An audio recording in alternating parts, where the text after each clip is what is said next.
Welcome to This Just In, the show bringing you the latest advancements in healthcare, strategy, innovation, and public policy. And now, for the fastest voice in healthcare, here's your host, Justin Barnes.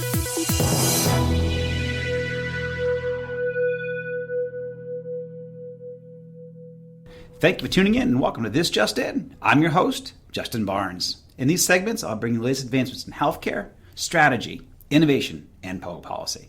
As always, we're broadcasting from the This Just In studios on the Business Radio X network, as well as the Healthcare Now radio network. For this episode, my 232nd episode, with a very special return guest, Dr. Monica Bolbjerg, Chairman and CEO from Cure for You Health. Welcome back to the show, my good friend. Thank you. It's great to have you here, and we're actually in studio for the very first time in a while. So very excited for this show. Dr. Bolbjerg has been a good friend of mine and business partner for a long time now. But also, we met through the think tank initially, and actually a little bit before that with your company Cure for You. But you're always a great member of the think tank, and always brought a lot of best practices. So we'll spend some time today talking about some of those best practices. But before we dive in too deep, let's give my audience a little bit of your background and where your passion comes from. So. Absolutely. It's great to be here again. So when I came out as a young doctor, one of the first eye-opening things was like how difficult it was to stay close to my patients when we were not in the same room and together. And it became evident to me very fast that we could not help our patients get healthier if we didn't have better tools to interact with them when they're at home. And I, as a doctor, any doctor could scale this, right? We don't have enough time to see our patients in person all the time and talk to them all the time. So really wanted to bring people together using technology, so automate things, make it possible to help more patients with using technology. Mm-hmm. It's cool. It's great. And Cure for You's been around for 20 years, and you've been able to, you started internationally, and you've been able to build it here in the U.S. And obviously you guys got started, pretty heavily before the pandemic, and the pandemic hit. I know you're able to serve your community, and I know that was probably a lot of fun in some ways, and also very challenging. So we'll dive into some of that, and then we'll dive into deep best practices that I know you continuously share now around the country. But let's start off with a little bit of levity. So what are one or two of your most fun moments over the past few years? Well, I've been preaching about how helpful telehealth could be for years and could not get anybody to use it. So true. And then all of a sudden I get calls Saturday evening about can we get this up and running overnight? Yeah. And even though it was not a fun situation, it was a lot of fun times. We rolled out to thousands and thousands of providers over a period of 4 to 6 weeks. Yeah. And early in the pandemic, yeah. And really saw how the team came together, how our customers worked with us, how we all came together and took something that was less than 1% of office visits to 60, 70, 80% overnight, more or less. And that was fun. I mean, it really was. And then I think it was even more fun because I've been in this industry for such a long time, probably had the vision before a lot of other people. For sure. Being able to see how that then turned into be an aha moment for people, for providers and patients together, like, we can actually use technology to work together. Right. And then really having them come back for more and more, and like, now we can do this, and can we already do that? And so, it's been a fun time just because everything is moving so much faster than it did before.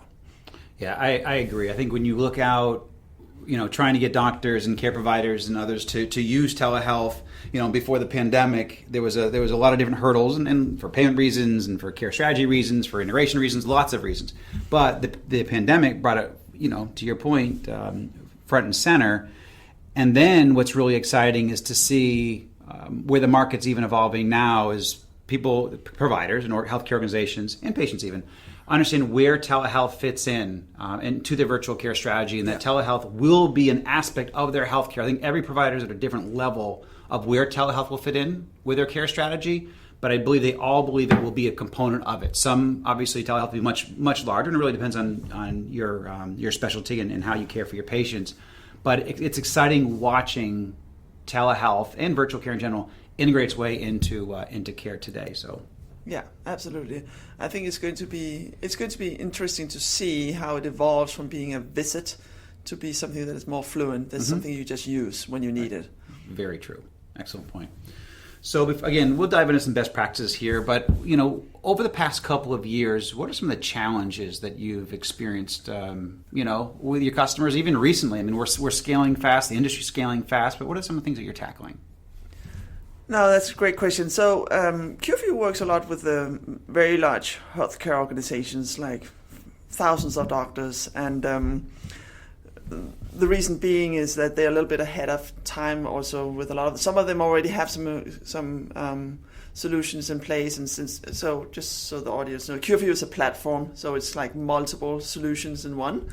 So what we typically do is we walk in and we collapse multiple systems into one, or we walk into a large organization that has several fronts they want to work on for virtual care or digital health, and then we roll it out. So a little depending on what kind of customer it is, if they have nothing in place when we start working with them, the challenge is that they are very eager to move very fast, right.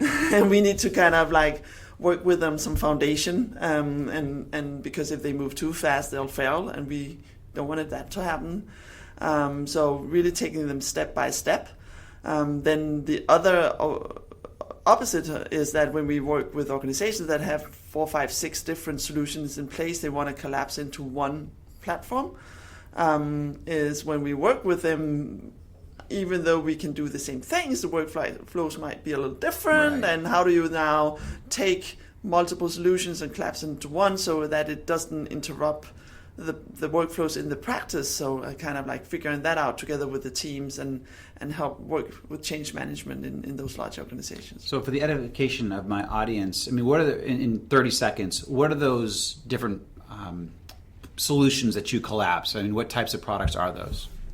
So CoFounder is everything from like the access, online scheduling, drive up, contactless arrival, wait time. It's digital check-in. It's telehealth, secure messaging, remote patient monitoring, pre-procedural care, transition of care. It's really the entire patient journey in one platform, so that our customers only need to buy one solution together, married up with their EHR. Excellent. So again, you did a great job in the think tank through the years, sharing some of these best practices. But starting out with virtual care, offer a couple. You have 20 years experience doing this. What are 2 or 3 best practices that you would share with my audience on how to successfully navigate virtual care? We'll start off with that. I think number one is make sure you have the correct technology in place. I think telehealth was a solution where we saw a lot of people starting out with whatever was there and quickly finding out that that's not working. So make sure the technology you buy is integrated to your EHR, that being telehealth or remote patient monitoring or what it is you want to do with your patients for virtual care perspective. But integrated with the EHR, easy to use, and very important here is that there are some support mechanisms for the patients, so that your staff doesn't need to do patient support, because you do not want that. And then I think one thing that is also something that is important here is that the patients you enroll, I would start with the low-hanging fruits. A lot of times organizations, they look at the patients that they spend the most time with already, that are the sickest, but probably also the most difficult to onboard. So if you look at a patient population, I would attack the 60 to 70% of the patients that would adopt the technology fast and maybe could do a lot of self-care. And then I would focus on the ones that are the most difficult, because it doesn't really matter for your time and your staff's time who does what. You just want to free up your staff to help the ones that need the most help first. And then onboard the patients, tell them why. I think it's important that for the patient to understand why do you want them to do that, and not a lot of people think about that. Right. And keep them engaged. Make sure they know that you care. Right. And the physicians are important here. So it's not, technology doesn't do it alone. Technology is just a tool to make your staff and your providers more efficient. That's excellent. Yeah. getting to the why, Simon Sinek's famous strategy that a lot of us read, certainly on the marketing side, but also just when you want some adoption of anything or even be able to communicate effectively, pulling at those heartstrings of the why, of why you're doing this. It's a great strategy for care, obviously, as well. So very good advice. So that's specifically for virtual care and care providers. Now, you've also scaled, you've also been doing this for a long time. You've helped organizations scale their digital health in general. So let's spend a couple moments just on a few best practices for scaling digital health within a healthcare organization. Sure.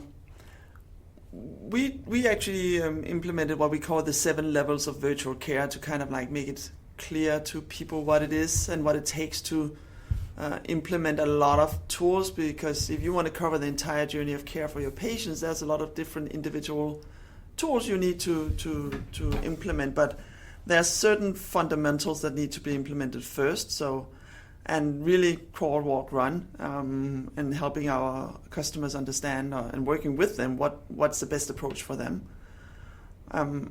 Working with the staff, making sure they are trained, and again here the why. A lot of times the executive teams makes a decision. They make a decision. They understand the why, but they forget to tell the people that work with the technology every day why is this important. And so making sure that you don't forget the people on the ground. And I think really the most important here that a lot of organizations forget is that the physicians are the most important to get on board. They're also the hardest, but, right. but an art to that, so that's sure. where you need to figure out what's the value for the physician and really make sure they see that, because if you get the physicians on board, they will push the staff, they will get the patients on board, and they will keep everybody engaged. Right. That's fantastic. Excellent. And again, going back to the why. I mean, so when these decisions are made, maybe at an executive level, they might have a few physicians involved, or certainly the CMIO or the CMO, but you really want all the physicians. You want to get all the staff, everybody integrated, as well as the patients. So it's explaining the why to the team, certainly the care team, and explaining the why to the patients. Fantastic. So taking a little bit higher level and adding a little levity into our conversation again, what over the last 20 years or so of your experience in health IT and digital health, what's one of the more fun or memorable experience you've ever had with a customer or a business partner? I stay very close with our customers. I love going on site. I mean, I really enjoy that. Visiting our customers, understanding who they are and what their day looks like, because it's so important for us to know as an organization what is actually happening on the ground, and being able to help them. So meeting our customers, working with them, understanding what their day looks like. And lately we were at HIMSS, and we actually were able to get together with some of our customers for the first time and having a nice dinner. That was awesome. It was like people we've worked closely with now for a long time but never met in person, and being able to have a nice time together and chatting, and that was great. Yeah, it is. It's exciting to get out there and be able to see people. May not be able to shake hands all the time. We certainly still got to wear masks in a lot of these healthcare organizations, which is great. But to be able to attend trade shows, going to HIMSS, seeing people back in person for the first time in 18 months in a lot of cases, and because the pandemic hit, right? I mean, we had that think tank in November of 2019, and then right after that is when the first signs of the pandemic in December, January just started to filter out. That it hit obviously full blown. We knew we were in a pandemic in late February, March of 2020, but we were lucky to get that think tank off, and that was a pretty cool event. And then certainly HIMSS. And I know there's people, teams out there now that are starting to go to trade shows. So it's kind of cool to be able to get back out there and not only visit customers, but also be part of these trade shows and learn together. I think that's the hardest thing, is even learning over the last 18 months. Yeah. No, I do believe I do appreciate not traveling all the time. Yes. But so I think it's good for something, but being able to get out there again is nice. Very good point. And for those just tuning in, we're speaking with Dr. Monica Bolbjerg, Chairman and CEO of Cure for You Health. So shifting gears a little bit, and we'll probably dive back into a few best practices as well as we close out the show today. But you're also, as I mentioned, chairman, CEO of a very fast and high growth digital health company. So, and I'm sure leadership gets more important every single day as you scale your business. And so share some of your leadership principles that you have been, working with your leadership team on, and certainly as we go into 2022, I'm sure this is top of mind. So, now, great question. I believe in hiring smart people. So I'm not a micromanager. So I really think that we work a lot like a team. We have a flat organization. We listen to each other. We have fun together. We set some overall goals. We agree upon that, and we try to keep it simple. So not 20 goals, like right. 3 to 4 goals, and let's go find those goals that will then achieve a lot of the things that you want to do as an organization. So it's and then we use OKRs and we follow along, but really we work a lot as smaller teams within our organization, and that I found that's working really well because that motivates people, right? To being able to work across teams is great. To put you on the spot, what do you think people look for in you? Why do they join your team? Why do they want to work with Monica Bolbjerg?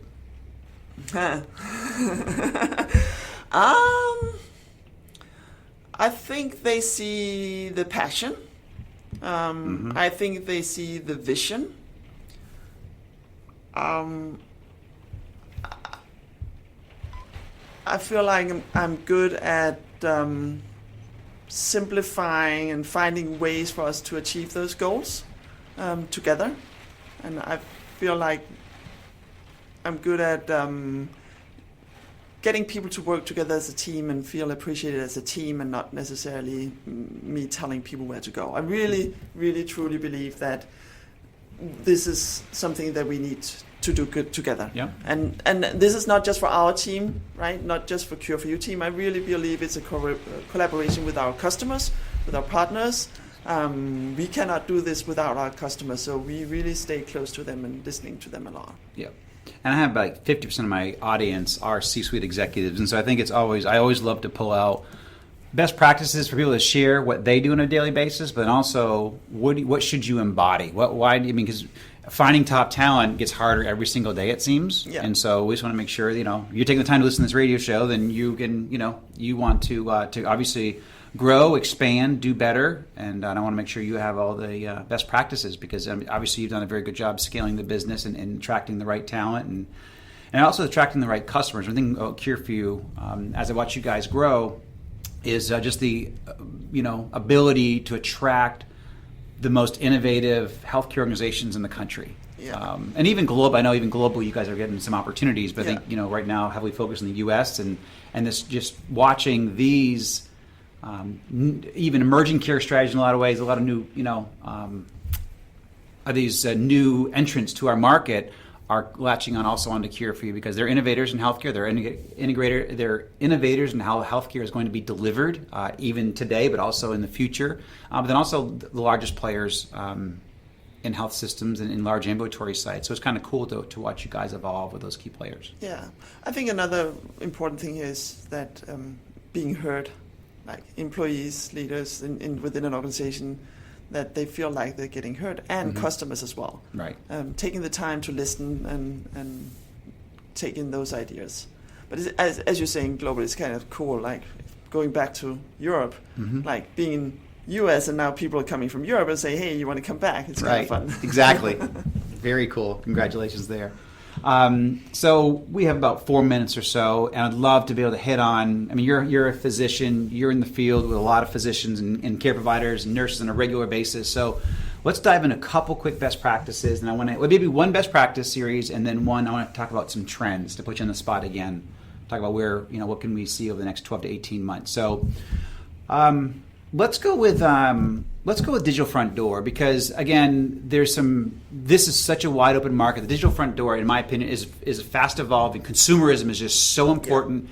A lot of people don't understand it, but the key players do, and people are picking up. Share a couple best practices on a good digital front door strategy for healthcare organizations.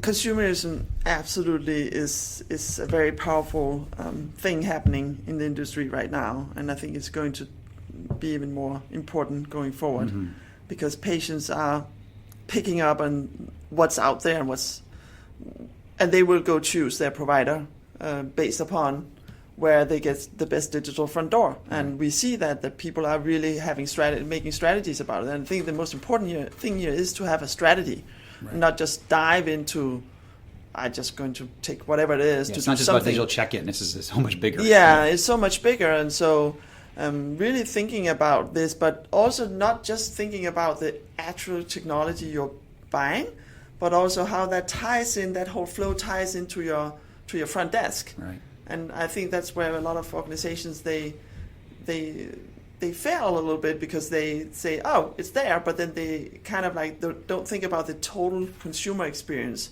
And so I want to have the same modern consumer experience online and as I walk into the door. That's a great point. And I think that's the next step for a lot of organizations to think through that. It's excellent. Yeah, I mean, to just reinforce your point, we use technology in our smartphones to bank, to travel, and we're getting used to that convenience. And even during the pandemic, we got used to a lot of these digital tools. Yeah. And now, a lot of that on the health system side that was adopted was not integrated into their care strategy, was not integrated into their entire organization, and so you actually gave the patient a very disjointed experience. Yeah. And so to your point of making sure you're thinking it's not just about digital check-in, but all that online scheduling, how easy it is to schedule an appointment, how easy to navigate your appointment.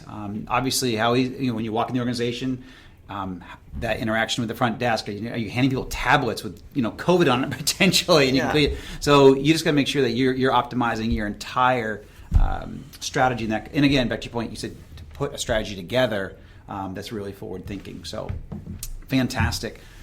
So let's transition a little bit in our remaining couple minutes. What are some of the healthcare trends that you feel we will see over the next 12 to 18 months? I think we're going to see a lot of exciting innovations around data. We now begin to see with the remote patient monitoring, all that interaction with patients when they're at home, huge amount of data around the individual patient, which is something that we work hard on. Kind of how do we translate that into easy to understand dashboards for the physicians, because now with the data from the patients at home, you can look at a patient in a whole new way, and you can improve your care upon that, and you can give more individualized care and treatment based upon what you see, what's happening with the patients at home. No longer is a guessing game. You can actually look at data and what's going on with patients at home. So I'm really excited about that, because I think that's going to change the whole way we interact with our patients.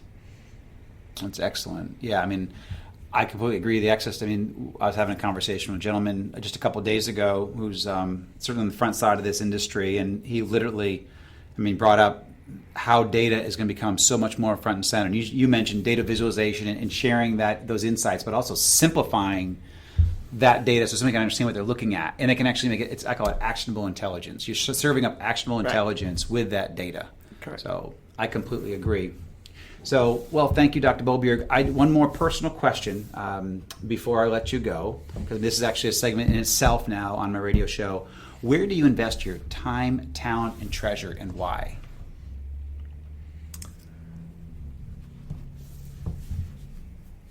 I invest professionally a lot of my time in my organization, finding the right people, making sure I'm available for everybody to help them get better and get on board. We hire a lot of people, so we have a lot of new people coming on board.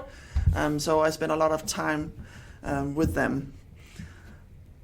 Personally, outside of work, I spend time with my family and playing tennis. That's really. I have 4 kids, so I don't have a lot of time outside of that. Yeah, I call her Superwoman sometimes, because she literally has 4 children, and you invest in your children. You have a very tight bond with all of your children, but you're also a CEO and chairman and CEO, and that's very difficult to lead an organization, certainly a high growth organization, but then also stay very close to your children. So it's very, very cool.